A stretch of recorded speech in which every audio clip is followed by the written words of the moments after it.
नमस्कार शेतकरी मित्रांनो, मी वैभव ढाकणे, आनंद क्रॉप ग्रुप प्रतिनिधी. तर मित्रांनो, आजचा आपला विषय आहे बीज प्रक्रिया.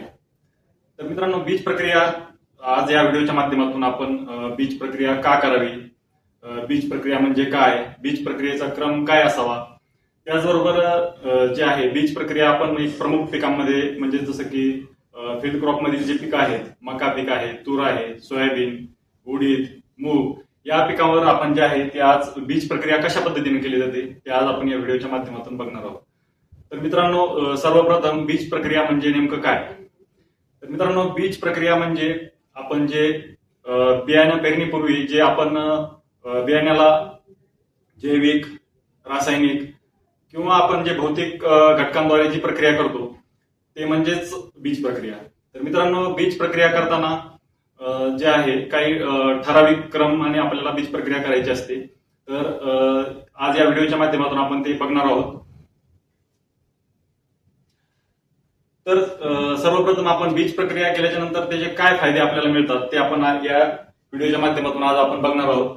तर त्यामध्ये सर्वप्रथम जे आहे आपल्या बीज प्रक्रिया करण्यामागचा जो उद्देश आहे तो म्हणजे आपल्याला एक चांगली आणि एक समान जी बियाणांची उगवण करण्यासाठी आपल्याला बीज प्रक्रिया करणं महत्वाचं आहे.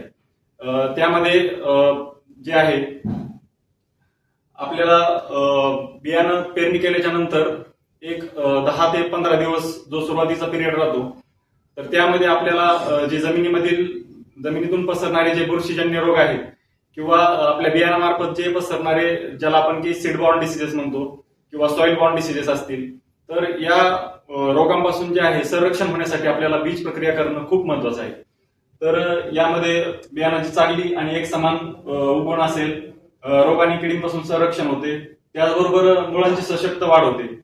तर यामध्ये जे आहे आपण बायो फर्टिलायझरची जी ट्रीटमेंट देतो त्यामध्ये जे आहे नत्र असेल, स्फुरद असेल किंवा पालाश असेल या अन्नद्रव्यांची उपलब्धता करून देण्याचे काम जे आहे आपले बायो फर्टिलायझर करत असते. त्यामुळे आपल्या मुळांची सशक्त वाढ होते, त्याचबरोबर सुरुवातीची जी वाढ आहे ती जोमाने होते आणि रोग मरण्याचे जे प्रमाण आहे ते कमी होते. एकंदरीत सीड ट्रीटमेंट केल्याच्या नंतर जे आपल्याला रासायनिक खतं असतील किंवा बुरशीनाशक असतील यांचा नंतर जो खर्च होणार आहे तो आपला कमी होणार आहे. तर मित्रांनो, बीज प्रक्रिया करत असताना सर्वात महत्वाचा विषय म्हणजे बीज प्रक्रियेचा क्रम. जर आपण आधी जैविक वापरलं आणि नंतर जर बुरशीनाशक किंवा कीटनाशक जर वापरून आपण जर बीज प्रक्रिया केली तर ते आपल्याला फायद्याचे ठरत नाही. कारण आपले जे जैविक आपण बायो फर्टिलायझर किंवा जैविक बुरशीनाशक, जैविक कीटकनाशक जे वापरणार आहे आपण सीड ट्रीटमेंटसाठी, तर त्यांचं जे प्रमाण आहे ते कमी होऊन जाते, जीवाणूंचं प्रमाण, आणि त्यामुळे आपल्याला जेवढा फायदा मिळायचा तेवढा फायदा आपल्याला त्यापासून बीज प्रक्रियेमुळे मिळत नाही, बीज प्रक्रियेपासून. तर यासाठी आपल्याला बीज प्रक्रियेचा जो क्रम आहे तो सुरुवातीला आपल्याला बुरशीनाशक वापरायचे सीड ट्रीटमेंट करताना.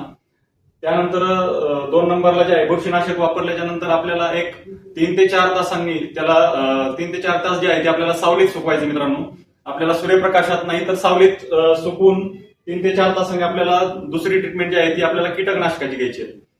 आणि त्यानंतर पुन्हा 3 ते 4 तास आपल्याला सावलीत बियाणे सुकवून तिसरी जी ट्रीटमेंट आहे ती आपल्याला रायझोबियम म्हणजे आपल्या जैविक खताची आपल्याला घ्यायची आहे. तर आता आपण एक एक करून जे आहे आपल्या फील्ड क्रॉप्स जे आहेत त्यांची जे मका असेल, सोयाबीन असेल, तूर असेल यामध्ये कशा पद्धतीने आपण बीज प्रक्रिया करतो ते आपण बघणार आहोत. तर यामध्ये सर्वप्रथम मका हे पीक जे आहे, मका या पिकामध्ये आपल्याला बीज प्रक्रिया करताना सर्वप्रथम बुरशीनाशकाची बीज प्रक्रिया करायची आहे. बुरशीनाशकामध्ये जे आहे आपल्याला थायरम 75% WS किंवा DS या 2 फॉर्म्युलेशन मध्ये जे आहे आपल्याला बीज प्रक्रिया करायची आहे. तर यामध्ये जे आहे थायरम 75% WS किंवा DS म्हणजे WS म्हणजे हे जे फॉर्म्युलेशन आहे ते म्हणजे water dispersible powder for slurry seed treatment, म्हणजे जे आहे आपल्याला वेट ट्रीटमेंट, म्हणजे थोडक्यात समजून घ्यायचं झालं तर आपल्याला याचा आपण द्रावण तयार करून आपण त्याची बीज प्रक्रिया करू शकतो. आणि DS हे असं फॉर्म्युलेशन आहे. तर या फॉर्म्युलेशन मध्ये आपण पावडर येते ती आपण पावडर फक्त आपल्या बियांवर पसरवून आपल्याला मिक्स करून घ्यायचं आहे आणि ते फॉर्म्युलेशन म्हणजे DS.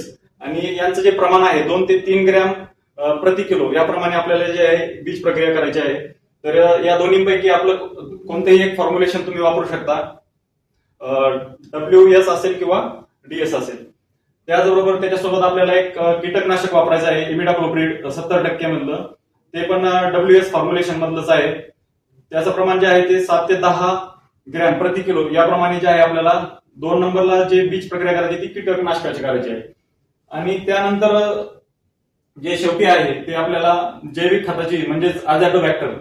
मका हे पीक एकदल असल्यामुळे आपल्याला त्यामध्ये जे आहे अझॅटोबॅक्टरचा वापर करायचा आहे. अझॅटोबॅक्टरचा वापर करण्यामागचा उद्देश म्हणजे आपल्याला आपल्या मका पिकासाठी नत्र स्थिरीकरण करण्यासाठी किंवा नत्राची उपलब्धता करण्यासाठी जे आहे आपल्याला अझॅटोबॅक्टर वापरायचं आहे. आणि हे जे फॉर्म्युलेशन आहे आपलं आनंद ॲग्रोकेअरचं दर्जेदार असं उत्पादन आहे डॉक्टर बॅक्टोज अझो. तर हे दोन्ही फॉर्म्युलेशन आपल्याला भेटते. त्याच्यामध्ये आपल्याला डेक्स्ट्रोज मध्ये जे आहे पावडर फॉर्म मध्ये ते आपल्याला 10 ते 15 ग्रॅम प्रति किलो साठी आणि लिक्विड फॉर्म्युलेशन मध्ये 15 ते 20 मिली प्रति किलो बियाण्यासाठी आपल्याला वापरायचं आहे. तर मित्रांनो, आपल्याला मका पिकात बीज प्रक्रिया करताना या तिन्ही गोष्टी जर आपण वापरल्या तर आपल्या मका पिकाची जे आहे सुरुवातीचे 15 ते 20 दिवस चांगली वाढ असेल. त्याचबरोबर मका पिकामध्ये येणारे मर असेल, त्यानंतर रसशोषक किडे असतील, अळी असतील, यांचं प्रमाण जे आहे ते आपल्याला खूप कमी प्रमाणात बघायला मिळणार आहे. तूर पिकासाठी बीज प्रक्रिया करताना सर्वप्रथम बुरशीनाशकामध्ये आपल्याला कार्बोक्झिन 37.5% प्लस थायरम 37.5% WS या फॉर्म्युलेशन मध्ये आपल्याला जे आहे बीज प्रक्रिया बुरशीनाशकाची करायची आहे. किंवा याला आपण जर बुरशीनाशक जर आपल्याला वापरायचं नसेल तर आपण जैविक मध्ये ट्रायकोडर्मा व्हेरिडी, डॉक्टर बॅक्टोज धर्मस हे आपल्याला दोन्ही फॉर्म्युलेशन मध्ये उपलब्ध आहे. तर ते 15 ते 20 मिली प्रति किलो बियाण्यासाठी किंवा 10 ते 15 ग्रॅम प्रति किलो बियाण्यासाठी आपल्याला वापरायचं आहे. बुरशीनाशकामध्ये आपण दोन्हीपैकी एक बुरशीनाशक आपण वापरू शकता. त्याचबरोबर जैविक खतामध्ये जे आहे डॉक्टर बॅक्टोज कॉम्बो. तर यामध्ये जे आहे आपल्याला नत्र, स्फुरद आणि पालाश या तिन्हींची पूर्तता करणारे जे जीवाणू आहेत तर या उत्पादनामध्ये आपल्याला बघायला मिळतात. तर हे जे आहे डॉक्टर बॅक्टोज कॉम्बो, तर हे आपल्याला दोन्ही फॉर्म्युलेशन मध्ये उपलब्ध आहे. तर 15 ते 20 मिली प्रति किलो बियाण्यासाठी लिक्विड फॉर्म्युलेशन आणि 10 ते 15 ग्रॅम प्रति किलो बियाण्यासाठी डेक्स्ट्रोज फॉर्म्युलेशन जे आहे ते आपल्याला वापरायचं आहे. मूग आणि उडीदासाठी बीज प्रक्रिया. तर मित्रांनो, याच्यामध्ये जे आहे आपल्याला बुरशीनाशकामध्ये कार्बेंडायझिम 25% प्लस मॅन्कोझेब 50% WS किंवा WDG फॉर्म्युलेशन मध्ये जे आहे ते आपल्याला वापरायचं आहे. आणि त्याचं प्रमाण जे आहे ते 2.5 ते 3 ग्रॅम प्रति किलो बियाण्यासाठी आपल्याला वापरायचं आहे. त्याच्यासोबत जे आहे आपण ऑर मध्ये किंवा मध्ये आपण जैविक बुरशीनाशकामध्ये जे आहे आपण ट्रायकोडर्मा व्हेरिडी, डॉक्टर बॅक्टोज धर्मस या नावाने जे आहे आनंद ॲग्रोकेअरचं हे दर्जेदार उत्पादन आहे. आणि हे जे आहे उत्पादन ते आपण 15 ते 20 मिली लिक्विड फॉर्म्युलेशन मध्ये आणि 10 ते 15 ग्रॅम डेक्स्ट्रोज फॉर्म्युलेशन मध्ये आपण वापरू शकता. त्याचबरोबर जैविक खतामध्ये जे आहे डॉक्टर बॅक्टोज कॉम्बो NPK कॉन्सर्शिया असलेलं म्हणजे नत्र, स्फुरद आणि पालाश यांची पूर्तता करून देणारं जे आहे जीवाणू या डॉक्टर बॅक्टोज कॉम्बो मध्ये आहेत. हे पण दोन्ही फॉर्म्युलेशन मध्ये आपल्याला उपलब्ध आहे. भुईमुग आणि सोयाबीनसाठी जी बीज प्रक्रिया करायची मित्रांनो आपल्याला, तर त्यामध्ये आपल्याला बुरशीनाशकामध्ये थायरम 75% WS 5 ग्रॅम प्रति किलो बियाण्यासाठी आपल्याला हे बुरशीनाशक वापरायचं आहे. किंवा जे आहे कार्बेंडायझिम 25% प्लस मॅन्कोझेब 50% WS किंवा WP या फॉर्म्युलेशन मध्ये जे आहे आपल्याला हे बुरशीनाशक वापरायचे आहे. त्याचं प्रमाण जे आहे 2.5 ते 3 ग्रॅम प्रति किलो या बियाण्यासाठी आपल्याला वापरायचं आहे. किंवा आपल्याला जर आपल्या पिकामध्ये जर वाटत असेल की मागच्या वर्षी खूप जास्त प्रमाणात रसशोषक किडींचा प्रादुर्भाव असेल तर आपण कार्बोक्झिन 37.5% प्लस थायरम 37.5% DS 3 ग्रॅम प्रति किलो बियाण्यासाठी आपल्याला हे वापरायचं आहे. तिन्हीपैकी आपण कोणतेही एक बुरशीनाशक वापरू शकता. त्याचबरोबर भुईमुग आणि सोयाबीन पिकासाठी जे आहे जैविक प्रक्रियेमध्ये आपल्याला टिक्का डिसीज जो आहे आपल्या भुईमुग पिकासाठी हा रोग आपल्याला एक पेरणी केल्याच्या नंतर 30 दिवसांमध्ये बघायला मिळतो. तर हा जो डिसीज आहे सर्कोस्पोरा अरेचिडिकोला या बुरशीमुळे जे आहे हानिकारक बुरशीमुळे आपल्या पिकामध्ये टिक्का डिसीज येत असतो. तर याच्या कंट्रोलसाठी जैविक उपाय म्हणून जे आहे आपण जर आधीच बीज प्रक्रिया केली तर प्रतिबंधात्मक उपाय म्हणजे प्रिव्हेंटिव्ह म्हणून जे आहे तर आपलं सिडोमोनास फ्लोरोसन्स डॉक्टर्स बॅक्टोस फ्लोरो या नावाने आनंद अॅग्रो केअर या आपल्या कंपनीचं उत्पादन आहे. तर हे आपण 15 ते 20 मिली जे आहे लिक्विड फॉर्म्युलेशन मध्ये आणि 10 ते 15 ग्रॅम प्रति किलो देण्यासाठी डेक्स्ट्रोज 4K फॉर्म्युलेशन मध्ये आपल्याला उपलब्ध आहे. तर त्याचबरोबर आपण मर रोगासाठी सोयाबीन असेल किंवा भुईमुग पिकामध्ये जे आहे सुरुवातीला मर रोगाची समस्या आपल्याला दिसते. तर त्यासाठी आपण जे आहे ट्रायकोडर्मा व्हिरिडी हे जीवाणू असलेलं उत्पादन म्हणजे डॉक्टर बॅक्टोस डर्मस आपण 15 ते 20 मिली प्रति किलो बियाण्यासाठी जे आहे लिक्विड फॉर्म्युलेशन आणि 10 ते 15 ग्रॅम प्रति किलो बियाण्यासाठी जे आहे डेक्स्ट्रोज फॉर्म्युलेशन वापरू शकता.